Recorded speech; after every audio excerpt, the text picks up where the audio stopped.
సామాజిక న్యాయం కోసం నినదిస్తున్న ఉద్యమ నేత, సమాజ మార్పు కోసం అహర్నిశలు కృషి చేస్తున్న మాదిగ హక్కుల నేత, భారతీయ సమాజంలో ఏర్పడిన అస్తిత్వ ఉద్యమాలకు పునాది వేసిన అనితర పోరాట యోధుడు, మాదిగ హక్కుల ఉద్యమమే మానవ హక్కుల ఉద్యమమని నినదించిన నాయకుడు, రాష్ట్ర ప్రభుత్వాలను సామాజిక సమానత్వం కోసం ప్రశ్నిస్తూ సామాజిక సమస్యలపై నిరంతరం పోరాటం చేస్తున్న యోధుడు మందకృష్ణ మాదిగను కేంద్ర ప్రభుత్వం పద్మశ్రీ పురస్కారానికి ఎంపిక చేసి గౌరవించింది.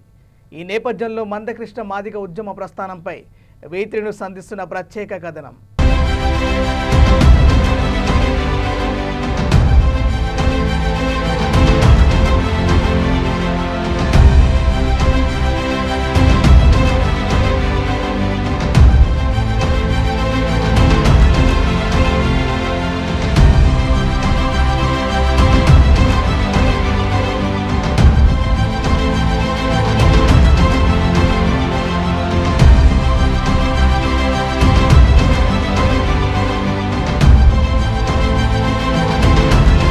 గత 3 దశాబ్దాలుగా ఎస్సీ వర్గీకరణ కోసం పోరాటం చేస్తూ మాదిగల సమస్యలతో పాటు ఇతర ప్రజా సమస్యలపై పోరాటం చేస్తున్న మందకృష్ణ మాదిగ స్వస్థలం వరంగల్ జిల్లా హన్మకొండ దగ్గర న్యూషాయంపేట.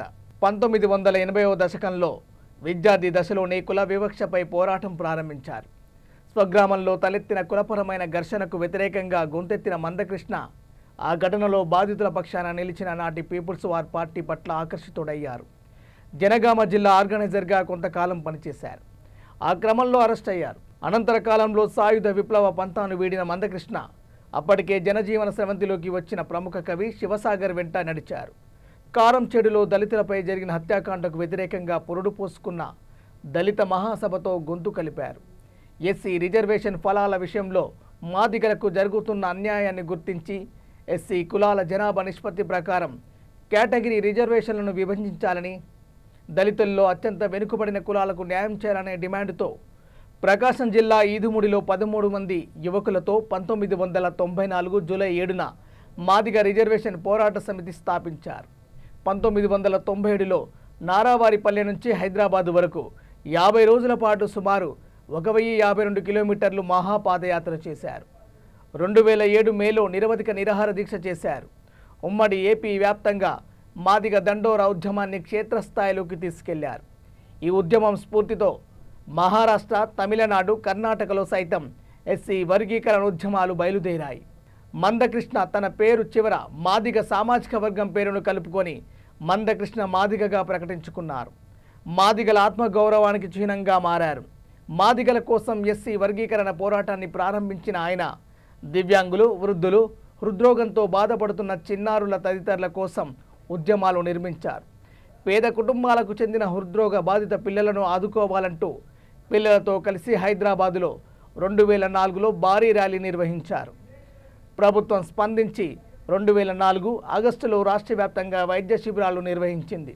5500 మంది గుండె జబ్బులున్న పిల్లలను గుర్తించి వారికి ఉచిత చికిత్స అందించేందుకు నిర్ణయించింది.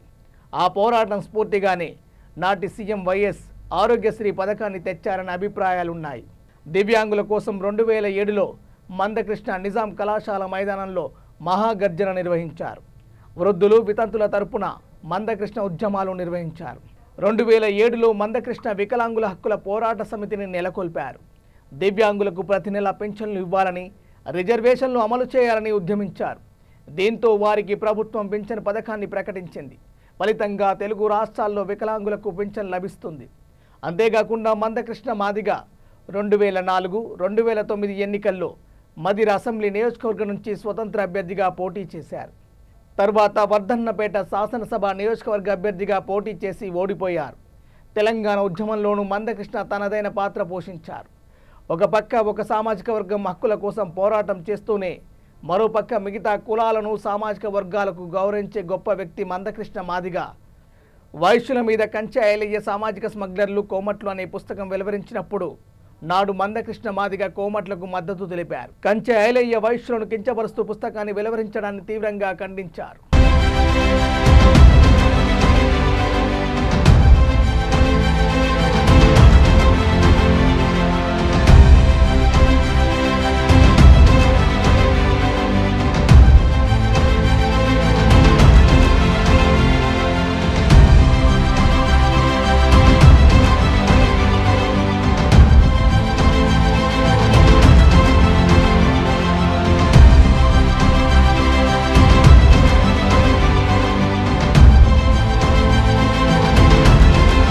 30 ఏళ్ల మందకృష్ణ పోరాటాన్ని తెలుసుకున్న ప్రధాని మోడీ గతేడాది ఎన్నికలప్పుడు ఎంఆర్పీఎస్ సభకు హాజరై వర్గీకరణకు మద్దతు ప్రకటించారు. 30 ఏళ్ల పోరాటం ఫలితంగా సుప్రీంకోర్టు ధర్మాసనం గత ఏడాది ఆగస్టులో వర్గీకరణకు అనుకూలంగా తీర్పు వెలువరించింది. అణగారిన వర్గాల కోసం 3 దశాబ్దాలుగా మందకృష్ణ చేస్తున్న పోరాటాన్ని గుర్తించిన కేంద్ర ప్రభుత్వం ఆయనను పద్మశ్రీకి ఎంపిక చేసి గౌరవించింది. సామాజిక సమానత్వం కోసం అలుపెరగని పోరాటం చేస్తున్న పోరాట యోధుడికి పద్మశ్రీ పురస్కారం రావడం పట్ల V3 న్యూస్ విశ్వంబర దినపత్రిక తరపున ఆర్థిక శుభాకాంక్షలు తెలుపుతున్నాం.